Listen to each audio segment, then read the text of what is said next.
So we've got Benn. Can't remember his entire fight name. Something like Little Storm and Norman, I think it is. Yeah, the little Storming, because his dad Sean was Storming Norman. Yeah, his dad was. Can't remember if he won the British title or if he fought for it. But it was a jockey, wasn't he? He fought Jamie Williams' dad.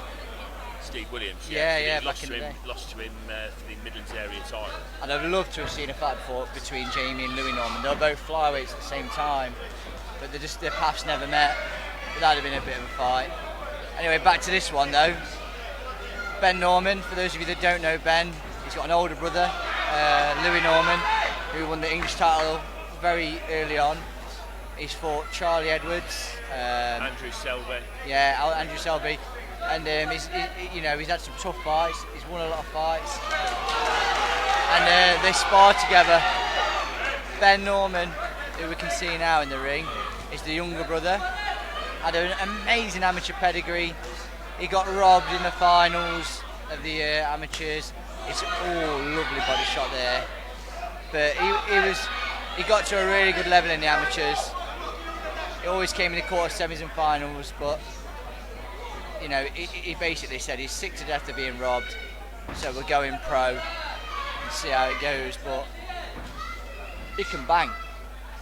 Yeah, he's a big puncher for the weight, that's for sure.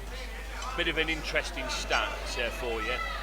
Carl fought on his dad's final fight, which was against Steve Williams back in 1999. And I'd be very surprised if it's ever happened before, where a father and a son have fought on a show and then been managed by the same person 20 years later. Unbelievable. Yeah, there's a lot of history in the Norman name at the minute.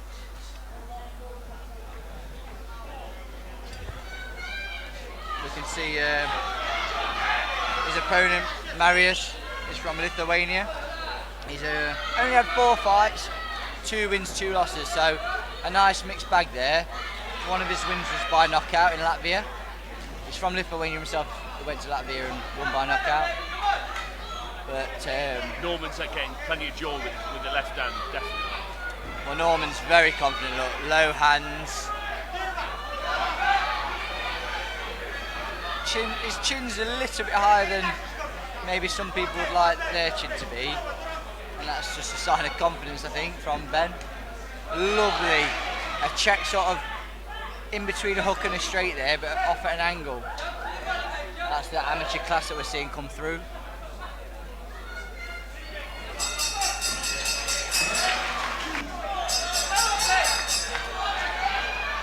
There's a bit of noise for Benn in the crowd, so it's clearly done well with tickets, got a good following. He's got some lovely shorts. Yeah, nice colours. Yeah, very sort of classy, not too in your face. A few sponsors there as well. Look at that, just creeping around his opponent with such an air of, not arrogance, but like just sheer confidence. Just so comfortable, isn't he? Yeah, he's not bothered about being caught. He knows that he's got the power to hurt his opponent. Yeah, I mean, his opponent's had 4 professional fights. I'm sure he probably has not got the amateur pedigree that Benn's got, but he's had 4 more professional fights than Benn. So, you know, so cheeky, these little hooks coming in from the inside.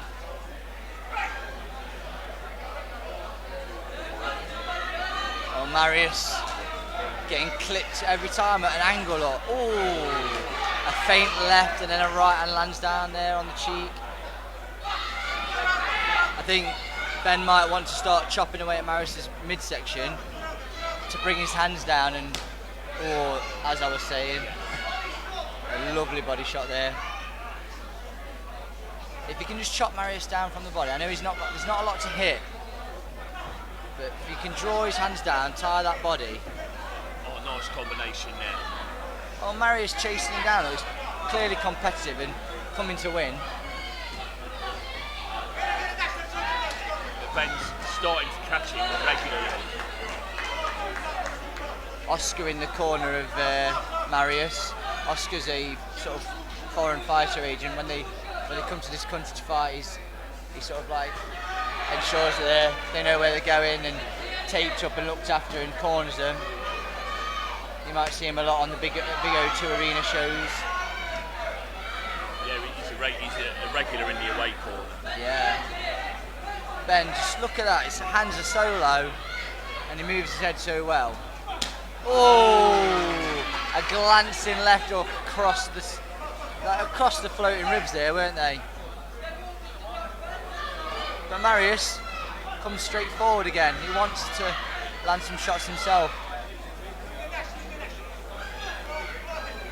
It took me all this time to realise Ben keeps switching. I hadn't even noticed. Yes. 1 minute he's southpaw, the next minute he's orthodox. He just seamlessly transitions between the two, and he can fight on both sides. Look, southpaw now. I tell you what, he looks a lot like his dad in the face, doesn't he? Those eyes, and Yes. his dad in the corner there with Carl. How you doing? But Stanley just joining us at commentary table there, just signed professionally with Carl Greaves. Yeah, I was there at the press conference. Had my was the first person to interview Stan. Well, I used to do a bit down at DCT when I wasn't injured, and Stan was going down there to train, even though he was a boxing amateur, just before his last championships. In fact, tell you what, that guy can box. Yeah, he's going to go a long way. Yeah, he's been sparring with Echo Esserman, Derek Asazi. I haven't had the pleasure of getting hit by him yet, but I'll avoid it at all costs. Look at this little Ben, just so confident. Leading with the left, leading with the right, moving at awkward angles, wide stance. The list goes on. The only thing that's missing Oh, now. The only what a thing shot. that's missing is Nally Shuffle. Yeah, we might see. Oh, another right to the body. We might see it though, the shuffle.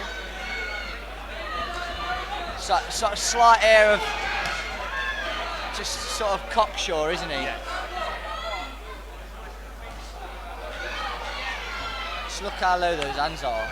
Just got clipped as he was ducking there, but he'll tuck up now and he'll move and he'll work on that. Interesting, with both the Davidsons tonight being in the same weight division, but also both sort of been quite measured in what they're doing, not being bundles of nervous energy. I mean, is it Liam Dring?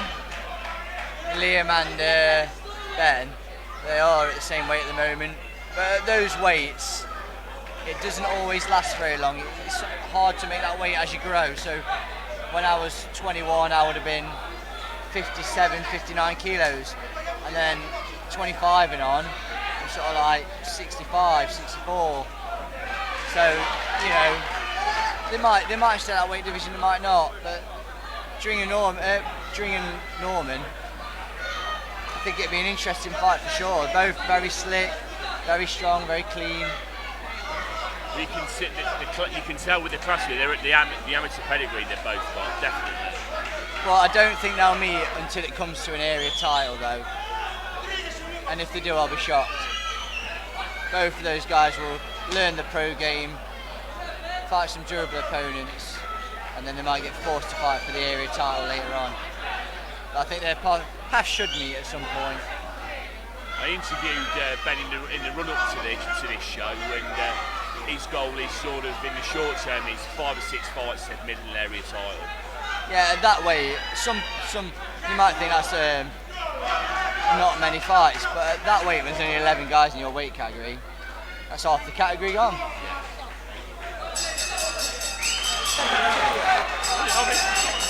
I said, look how marked up he is. You even nodded. Oh, no, I'm sorry. We're just having a dispute here. Just saying that Duck Boy Williams in the doorway that I mentioned to you earlier. And then he says, oh, Duck Boy's over there. I've already told him this. Yeah, nice combination then from Norman. Yeah, I mean, again, just like the Dring fight, such a class difference. Just levels and levels above. I mean, don't get me wrong, Marius is competitive. He's got an okay record, and he's trying. But the angle work, the snap, the timing, the footwork, doesn't even compare. He's just flicking out that right jab as well, and he's got no answer to it. Yeah, I mean, Benn, look now, he's on the outside of the ring, moving round and boxing on the back foot.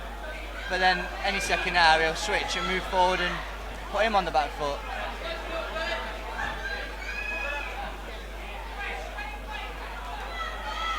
I think Norman would have done 3-minute rounds as an elite amateur, so the 3 minutes isn't a shock to his system.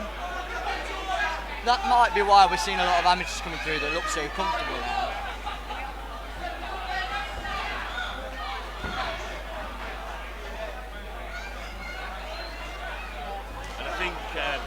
Benn's been quite patient with Benn getting into the right, where he's been physically mature enough to turn pro. Yeah, I mean, he's only young, but he's not rushed into the pros. He's made a conscious decision with his team, and I think it was the right time for him. And he's not rushing tonight. I think if he really went all for it, he could stop this Marius. But the likelihood is, he's been told to get the rounds in. I mean, if you land a good shot, you land a good shot, but I think he's just looking to get the 4 threes under his belt, and stoppages will just come. It's trying things, different things. Like you said, he's trying both stances, hitting in with powerful shots when needed. Well, Marius having a little bit of a go there, but there's nothing in those punches. I mean, he's not all that marked up. He's been hit a lot, and he's not marked up at all.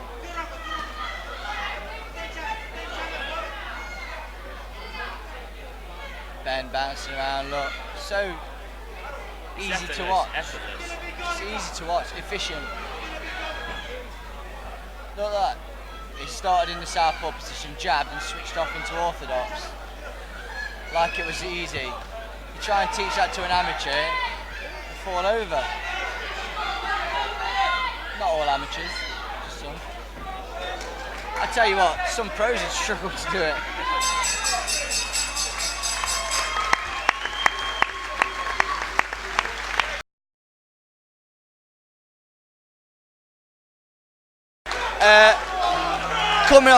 Coming off the back of your win, how are you feeling? Debut done? Yeah, I feel very good. I was happy with my performance. Obviously, the last round, little things work on, but apart from that, I thought I boxed his head off sort of thing. Last round, I thought, him quite quickly sort of thing, but then he seemed to recover. But God, he was tough. David was telling us that he would like to see you and was it Liam Dring? Liam Dring in the future, like 5 or 6 fights down the line, maybe for Midlands area title or even an English title. Oh yeah, it's definitely a fight I want. I think, like I've said in interviews, it's got to happen. I beat Liam in the amateurs. In my opinion, I thought I beat him quite comfortably. Didn't really get out of first gear, but it's definitely a fight that I want. Listen, we've got Brad Dawes coming on now. Worst time we could have interviewed you. We'll catch you afterwards for a proper interview. Yeah. But listen, well done, mate. Thank you, appreciate it.